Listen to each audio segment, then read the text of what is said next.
Hello and welcome to Capitol Hill. I'm Samantha Hawley. The opposition's announced its first major policy ahead of the September election. It says its national broadband network will be delivered earlier and for less, although it won't match the government's promised download speeds. The opposition leader, Tony Abbott, says it's a policy he's proud of. The Communications Minister, Stephen Conroy, describes it as dumb. Fibre to the node, and that that eliminates 2/3 of the cost. So we will be able to do this for under $30 billion compared to the over $90 billion that it will cost the national broadband network. We'll also be able to do it that much more quickly because fibre to the node can be rolled out that much more quickly and that much more simply than fibre to the premises. Malcolm Turnbull is going to build a one-lane Sydney Harbour bridge because he says he can do it cheaper and faster. Well, yes, in 1927 they could have made a decision to build a one-lane Sydney Harbour bridge. But fortunately for the people of Sydney, they thought about the future. They had a vision for the future of the city of Sydney, and they built the icon that is the Sydney Harbour Bridge. To discuss the Coalition's broadband announcement and other events of the day, I'm joined now by the Liberal MP, Alan Tudge in Melbourne, and the Labor MP, Stephen Jones, who's in Sydney. Good afternoon. G'day, Sam. G'day, Stephen. First to you, Alan. Stephen Conroy's analogy, is that right? In a sense it must be, isn't it? Australians will be getting less because the Coalition would be paying less. Well, what we're actually promising is at least 25 megabits per second by 2016 and at least 50 megabits per second by 2019 to every single premises in the country. And it will be more affordable to residences and it will be considerably cheaper to the taxpayer, some $60 billion cheaper. That's what our commitment is. But it will be second rate. It won't be as good as the system that the government is offering, 100 megabits per second the government's offering. So you're paying less, you're getting less. Well, the government is talking about this and has been talking for 6 years now about their proposal. But, Sam, they are 98% short of their targets. They said that they would have passed 500,000 residences by now, and they only have 10,000 people who have connected. So they're 98% short of their target. They've already spent $7.5 billion. And so when their proposals will be fully implemented is anybody's guess at this stage. Stephen Jones, that's true, isn't it? The rollout is much slower than expected. Should people be concerned by that? Well, not in my electorate where the trucks are already rolling through the streets of places like Dapto and Horsley. And what Tony Abbott's announcement today, a policy that his minister doesn't believe in and Tony Abbott himself doesn't understand, what he's announced today is essentially a direction, return to barracks because the NBN isn't going to be rolled out in your neighbourhood. Now let me tell you, quite literally, my grandfather used to be an electrician. When he started his apprenticeship, they wouldn't put anything more than one PowerPoint in every room because they couldn't understand why people would need more than one PowerPoint in every room. That's the equivalent of what Tony Abbott and Malcolm Turnbull have announced today. Well, a policy that's going to be obsolete before it's completed. We know that because today... not quite though, Stephen Jones, because you'll still be getting 25 megabits per second or up to 50 megabits per second. That's a lot faster than anyone has in their homes at the moment. The counter-argument, of course, could be that the government is going too far, that it's giving people more access than they actually need and spending valuable money where it could be spent elsewhere.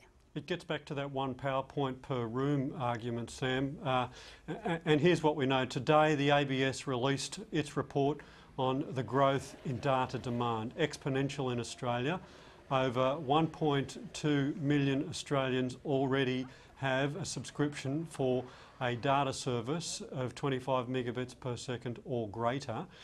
That's what we have right now. We know it is going to grow exponentially because of the demand for video-based applications. So what Tony Abbott and Malcolm Turnbull announced today, a policy that Tony Abbott doesn't understand and Malcolm Turnbull doesn't believe in, is a policy that will be obsolete before it's completed.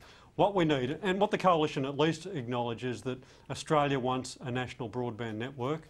Suburbs in my own electorate need it because they don't even get ADSL-based technology at the moment. We need it. Okay, I might cut in on you there because suburbs in your electorate or people in your electorate and others also need an NDIS, they also need the education reforms. All of these things need to be paid for. Is there no room here to wind back a bit this program and spend some of this money elsewhere?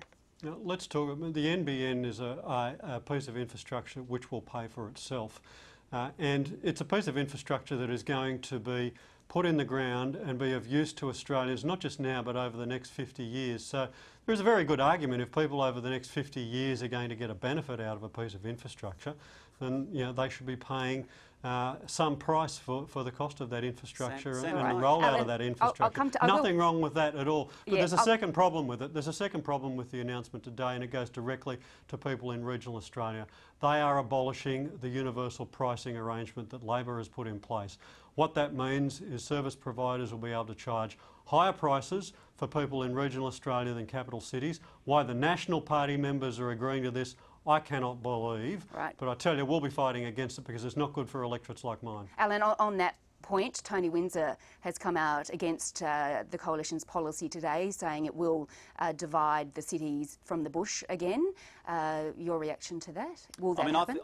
I think to the contrary, because our policy will prioritise those 2 million premises which currently have completely inadequate broadband service, the type that Stephen was in fact talking about, where people cannot even get ADSL 2+ at the moment. So our priority will be those people, and many of those are in fact in regional areas. So whereas under the government's proposed NBN, which they've been talking about for 6 years now, but cannot outline when exactly they will be delivered, we will promise to those people that we will deliver at least 25 megabits per second within 3 years, within our first term. And you can hold us to account for that at the end of our first term.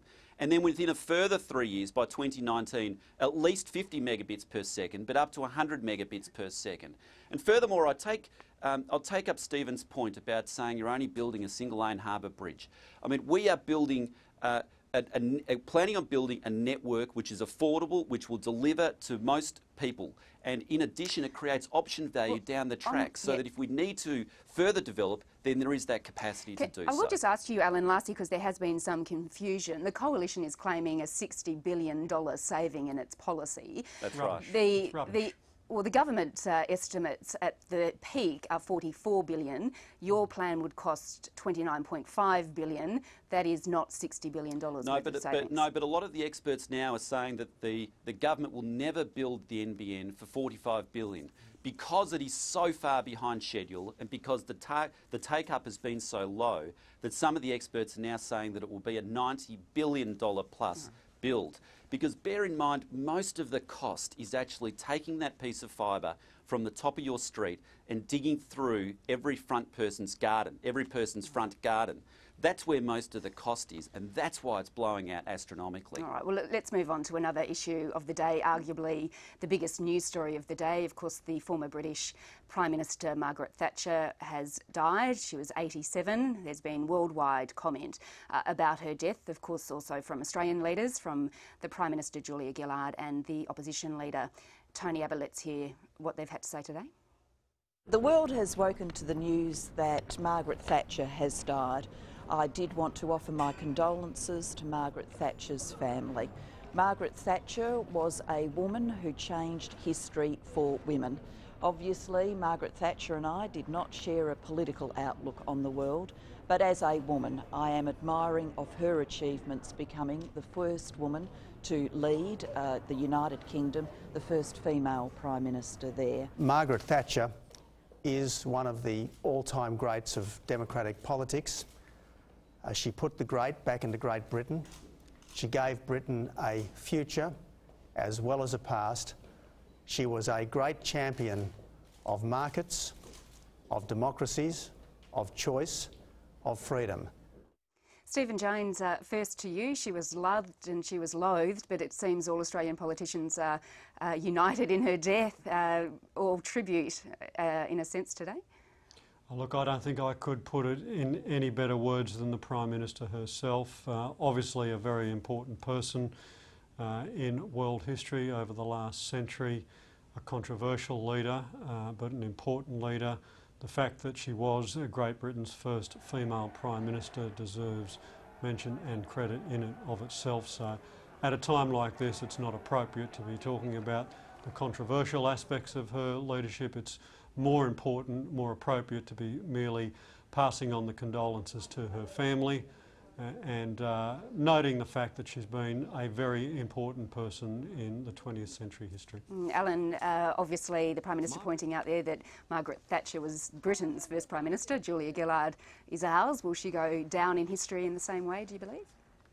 No, I don't think Julia Gillard will go down in history the same way as Margaret Thatcher. I mean, Margaret Thatcher was one of the giants of the 20th century. She, along with Ronald Reagan, did more to end communism and to end the Cold War than any other person. And in addition, her economic reforms, which brought back great prosperity to the United Kingdom, formed, in some respects, an economic blueprint for many other nations, including Australia. And so Margaret Thatcher is one of the all-time greats, as the Prime Minister and opposition leader Tony Abbott said today. All right, now look, just very briefly, we will touch on one other issue of the day. The government is now looking at including science in the NAPLAN test, the school test. Obviously, we currently have maths, reading and writing there. Stephen Jones, maybe to you first. Do you think science has been lacking from that test? Is it, I guess, the lost subject in a sense? Well, here's what we know. If you look at the findings of the Gonski report, the most important analysis of school education in this country in the last 40 years, he said the two areas where we're falling behind in the country, in the region, are maths and science. We need to get some baseline data in this area. The Commonwealth Government has already invested a significant amount of money to assist the states in developing their programs to train more science teachers and to ensure that we can get people from the sciences into our classrooms. So I think it's an appropriate move. It's one that should be shared across the political spectrum. It's just disappointing that at the same time we aren't getting more agreement from the premiers to implement the recommendations of the Gonski review, because if we are going to take a step forward in terms of school education, it means increasing resources, increasing teacher quality and outcomes for our students in maths, in science and in other areas as well. And Alan, your thoughts? I mean, has this been missing up until now? Are we not giving enough focus, I guess, to science in this country? Well, the National NAPLAN tests in science, I think, are a good development, and they build on the developments over the last 2 decades, frankly.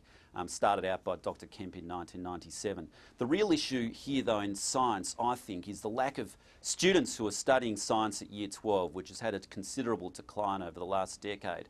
And part of that is driven by the lack of science teachers. I was looking at the data, and out of the 73,000 students who are doing a diploma of education, only 550 actually had a science degree, so an extraordinarily small number.